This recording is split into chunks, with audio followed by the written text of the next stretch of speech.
Baik, terima kasih pemirsa yang dirahmati Allah. Kita kembali di program Damai Indonesiaku di sesi tanya jawab. Tadi ada jamaah kita yang menanyakan, ada Bapak Abdul Haris menanyakan bagaimana dengan ketika ada seseorang dari lahir dengan kondisi fisik dan mungkin mental yang berbeda, bagaimana Islam memandangnya dan bagaimana Islam memberikan solusi. Nah, insya Allah akan dijawab oleh guru kita Ustadz Selamat terlebih dahulu. Silakan Ustadz.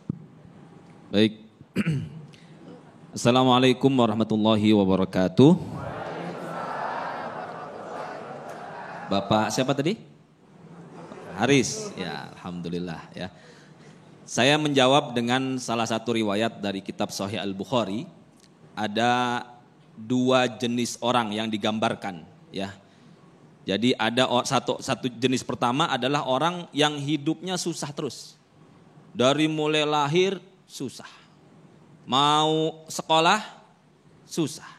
Cari kerjaan, nikah, mati, mahal katanya di Jakarta kuburan ya. Pokoknya susah terus. Lalu terus Allah masukkan dia ke surga. Sebentar ke surga, dirasain ke surga. Ketika masuk surga itu ditanya sama dia, kamu pernah susah enggak? Kata dia enggak pernah. Jadi indahnya surga membuat dia lupa kalau dia itu pernah padahal hidupnya susah terus. Ibu pernah nggak saking girangnya lupa diri, pernah nggak? Keluar tiba-tiba celananya pendek. Waduh, naudzubillah kan, saking girangnya tuh. Itu kenikmatan dunia, bagaimana kenikmatan di surga yang disebut mala ainun ra'at wala udhunun sami'at wala khatara ala qalbi bashar. Tidak pernah dilihat oleh mata kita, tidak pernah didengar oleh telinga kita, tidak pernah terbesit dalam hati kita. Orang yang kedua, orang hidupnya senang terus. Pokoknya dari mulai lahir disiapin semuanya. Dari mulai sekolahnya, kuliah, segala macamnya sampai kemudian matinya aja, ya hartanya dikubur bareng dia. Ya. Lalu dimasukin ke neraka sebentar sama Allah Subhanahu wa taala. Ditanya, "Kamu pernah senang enggak?" Dia bilang enggak pernah. Jadi dahsyatnya sisa neraka membuat dia lupa kalau dia pernah padahal hidupnya enggak pernah Bagaimana enggak Bu? Satu kerikil di neraka kalau kita injak, kepala kita hancur Bu. Itu kalau kita bayangkan ya. Maka kalau kita melihatnya begitu, dunia ini sebentar aja Bu. Ya, betul enggak? Kayaknya baru kemarin, besok ini udah wajahnya udah asar ini. Bentar lagi maghrib ya. Insyaallah husnul khotimah semuanya ya. Pasti ada hikmah di balik itu semuanya. Allah kasih kekurangan, ada kelebihan. Tadi saya sampaikan ya. Ada orang yang nggak punya anak selama hidupnya. Lihat kisahnya kemudian Nabi Daud dengan Nabi Khidir alaihissalam disuruh nyembelih anak. Terus dijawab sama Allah, kenapa? Apa hikmahnya sembelih anak? Ternyata anak ini kalau besar nanti menjerumuskan orang tuanya kepada kekafiran. Coba lebih baik mana punya anak tapi ibu kafir atau nggak punya anak tapi soleh dan masuk surga? Lebih banyak punya anak masuk surga. Iya, itu juga sama. Ya kan? Yang kedua juga tadi, seperti tadi. Suaminya meninggal Ummu Salamah, gimana enggak sedih? Enggak ada yang lebih baik daripada Abu Salamah kata Ummu Salamah ya. Kan tapi dia dengar Rasulullah ya kata kalau kamu kena musibah baca doa ini, ya Allah, berilah saya pahala terhadap musibah ini dan gantilah yang lebih baik. Kayaknya ragu-ragu. Kagak ada yang lebih ganteng daripada suami gua katanya. Gitu kan? Dia nggak mikir ternyata ada Rasulullah yang lebih ganteng, yang lebih hebat, yang lebih mulia. Jadi kalau suami ditimpa kemudian misalkan wafat, sabar. Mungkin ada takdir yang lebih baik. Yang kemudian terkadang kita itu pengen buru-buru aja sih. Jangan buru-buru ya. Jangan tergesa-gesa. Emang manusia itu ajal disebut dalam Al-Quran. Terburu-buru ya. Ada skenario Allah yang lebih baik yang kemudian Allah siapkan buat kita semuanya. Kalaupun tidak di dunia, di akhirat nanti mulia, bahkan lupa semua kesusahan itu. Baik. Saya ya udah cukup ya. Baik. Terima kasih.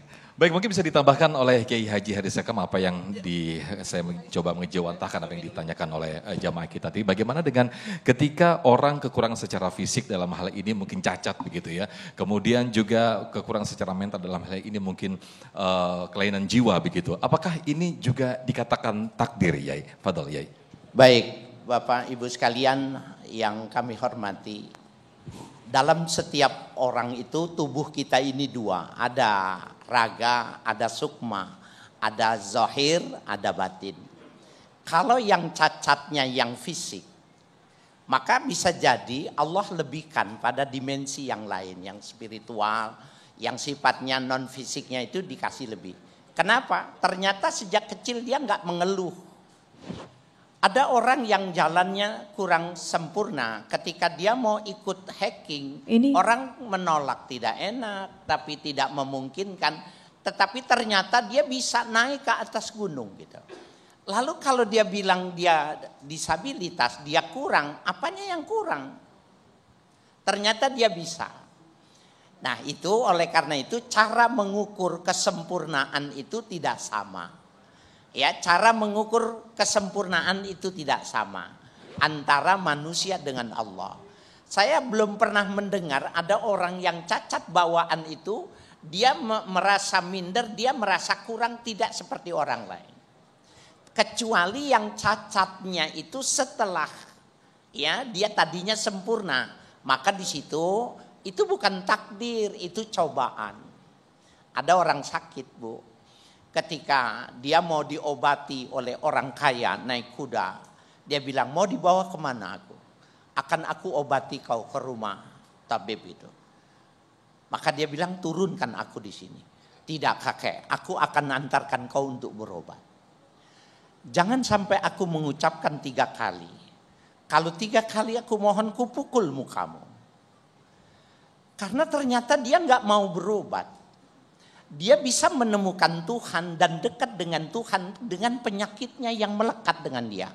Allah sakit, ampun Allah, ya Allah.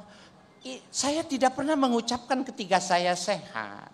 Saya tidak pernah menjadi dekat dengan sehat. Kalau kau bikin sembuh, sesungguhnya bibir ini akan kering. Oleh karena itu tergantung cara pandang kita. Saya kira gitu. Baik, Masya Allah, terima kasih Yesa Sakam atas jawaban yang disampaikan. Jelas sekali bahwa sesungguhnya mungkin kalau istilah bahasa Jawa itu sawang sinawang begitu ya. Jadi melihat dari sisi yang lain bisa jadi itu justru baik bagi kita. Justru ketika kita diberikan nikmat itu justru jadi sombong dan berpaling dari Allah Subhanahu Wa Taala. Nah, sudah ada rekan saya Yaomi yang sudah bersama jamaah yang insya Allah nanti akan dijawab oleh guru kita Ustazah Ebira. Silakan Yaomi. Ya, Sofyan, pertanyaan berikutnya ini bersama saya dengan Ibu Nur Saida. Silakan Ibu, apa yang ingin ditanyakan? Assalamualaikum warahmatullahi wabarakatuh. Ustadz, saya mau bertanya, yang ini pertanyaannya hampir semua jamaah atau tetangga saya sendiri mungkin juga begitu.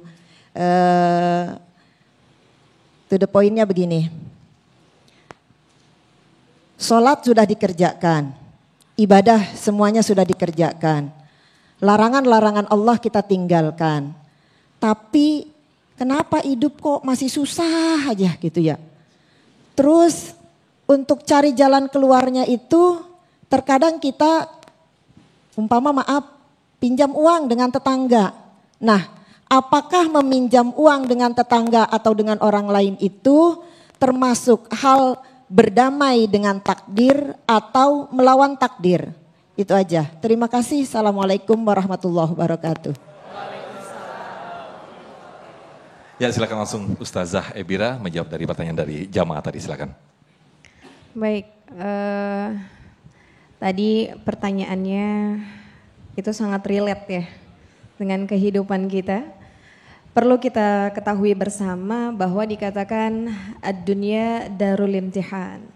Dunia ini adalah tempatnya kita dicoba. Orang Bu, Pak, kalau pengen naik kelas itu ada ujiannya, betul ya? Tapi harus kita pegang tuh erat-erat. Firman Allah dalam Al-Quran di akhir surah Al-Baqarah itu, la yukallifullahu nafsan illa wus'aha. Allah tidak akan memberikan kita ujian di luar batas kita punya kemampuan. Artinya kalau kita masih sekolah SD, Allah nggak bakalan ngasih kita soal anak SMP. Betul ya? Kalau kita anak SMP nggak bakalan dikasih soal anak kuliahan, nggak. Semuanya sesuai dengan kadar kemampuan kita.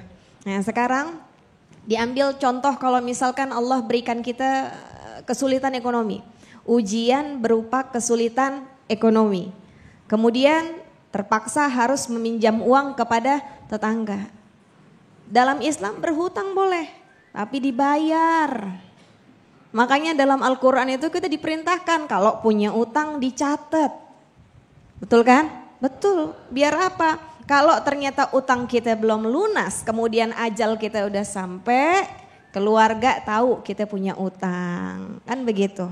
Nah sekarang yang kebanyakan terjadi di masyarakat ketika seseorang berhutang, itu ketika ditagih utangnya yang ditagih lebih galak daripada yang nagih. Ada yang begitu?